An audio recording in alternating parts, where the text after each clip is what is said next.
Hello, welcome to the third segment of the Center for Nonprofit Excellence four-segment series on starting a nonprofit organization. My name is Ed Cordes, and I direct the consulting services here at CNPE. In this segment, we will discuss two important tasks you will need to engage after you have received your official nonprofit status: drafting a long-term strategy and establishing an approach to fundraising. Let's begin with the long-term strategy, or as it is commonly referred to, the strategic plan. Simply put, the strategic plan outlines the goals and objectives required to achieve a vision of the organization, usually 3 years out. Or to put it another way, the plan answers the questions: what will be true about our organization 3 years from now? And what will we need to do to get there? It typically includes goals and objectives for the major functions of the organization, the programming and services, fundraising, marketing and awareness, and the like. And the process to develop one usually includes an assessment of the organization's current landscape, as well as identification of the challenges and opportunities that lay ahead. It is developed jointly by the board of directors and the staff, but is primarily owned by the board due to the long-term strategic nature of the plan. Ideally, the plan provides the strategic context for the day-to-day direction and operation of the organization, as well as its financial planning. It provides the basis for funding requests. This is where we are going, so this is how much it will cost to get there. And it can be used to recruit board members by inspiring candidates with a compelling vision for the next 3 years, and at the same time, reassuring them that the organization has a solid plan. Strategic planning, I think, has taken on mythic proportions in our business culture. Developing the plan is a long and laborious process that must be undertaken alongside the already packed and demanding hours of the day-to-day. And the plan itself must be at once visionary and practical if there is to be any hope of it being useful and followed. In the end, it's a mysterious combination of art and science. Well, to a certain extent, I tend to agree. Like starting a nonprofit itself, investing in a serious effort to chart a course into the future, well, that's not for the faint of heart. All that said, perhaps the most important thing to remember is that no matter how much time and energy you put into developing a long-term strategy, the following 3 years will likely not go as you had anticipated. Frankly, that's just life, isn't it? The value of the plan, then, isn't that you have accurately predicted the future. The value comes from having charted a course forward so that when the inevitably unpredictable happens, you can make an intentional choice. We said we would do this, but now this other thing has happened. How must our strategy change now? And how does that alter our course? As opposed to merely pinballing from one challenge or opportunity to the next without any sense of direction at all, because you didn't take the time to set one, and so without any sense of progress. In the end, I think the greatest value that the strategic planning process affords you is the opportunity to do something that many established organizations simply do not take the time to do, let alone startups.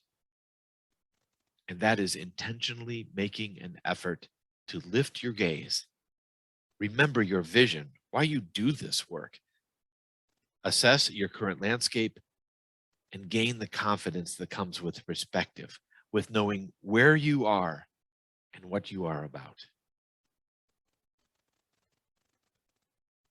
In addition to all of this, as I mentioned earlier, a strategic plan provides the basis for developing a solid fundraising effort, which is a second critical task you must engage after you gain your nonprofit status.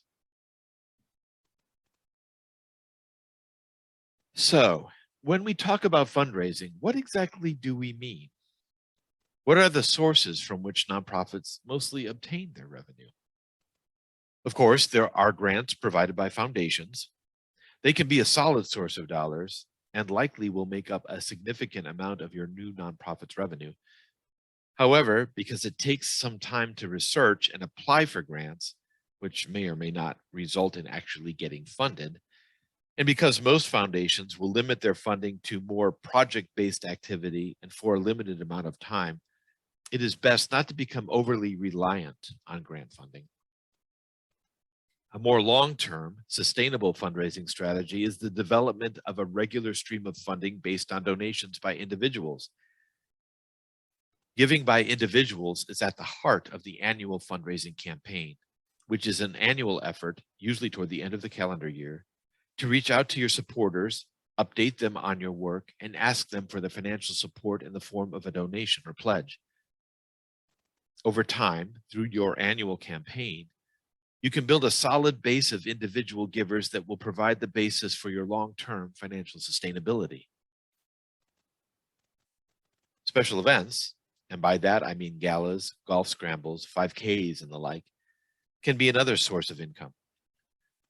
They require a significant amount of work to do them well, however, and so when it is all said and done, the return on that investment is sometimes low. That's why many nonprofits use special events to achieve other goals besides financial ones.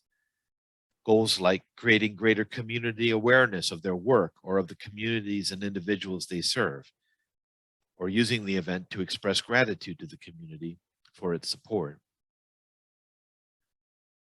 You may find significant support among local corporations. Often, corporations are looking to give back to the community by providing funding and volunteers to nonprofits. But they have their own goals for funding your work too. And you should take care to discuss those goals with a potential corporate sponsor and ensure that they are aligned with your own. And it goes without saying that you should also ensure that the values of a potential corporate sponsor align with your own values. Fair or not, we are often judged by the company we keep. You should strive for relationships that, at the very least, reinforce your standing and reputation with the community, if not enhancing. Finally, take some time to consider whether your organization can offer some services for a fee. For many, that is not possible, but others might possess an expertise or special knowledge that they can provide to the general public for a fee. An organization that works with immigrants, for instance, might offer translation services to other organizations, be it nonprofit or for-profit, for a fee. Or an organization that has perfected a system of case management could perhaps offer to share that expertise with other organizations through a consulting arrangement. Here at CNPE, we have worked with several organizations that have found creative ways to generate earned income.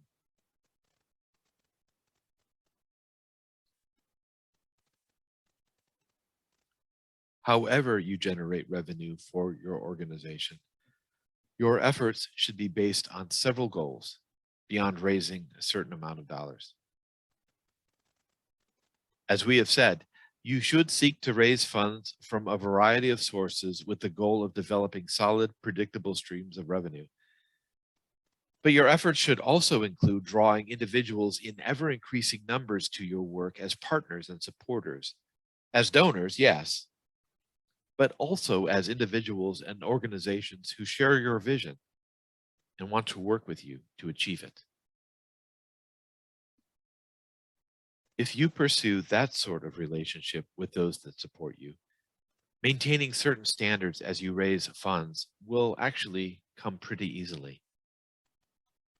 If you see them as partners in your work, not merely as a resource, you are apt to treat them with the respect that they deserve as human beings, never harassing them for a donation, but honoring the intent of their giving and whatever need they may have for privacy. You'll make sure that you communicate the need for funding clearly and accurately so that they know precisely the needs their donations are meeting through the work they are funding. And you will honor their gifts by raising funds as efficiently as possible.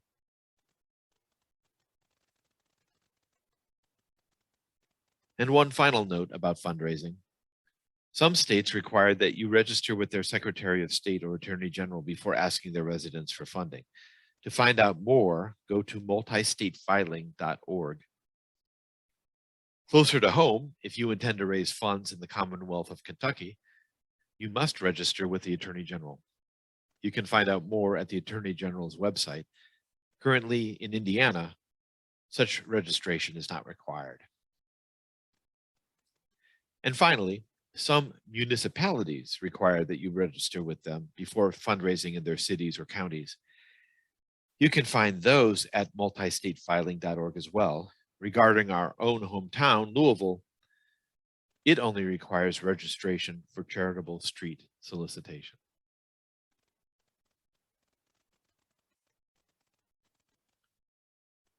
Between strategic planning and establishing an approach to fundraising, you have a lot to think about, a lot to do.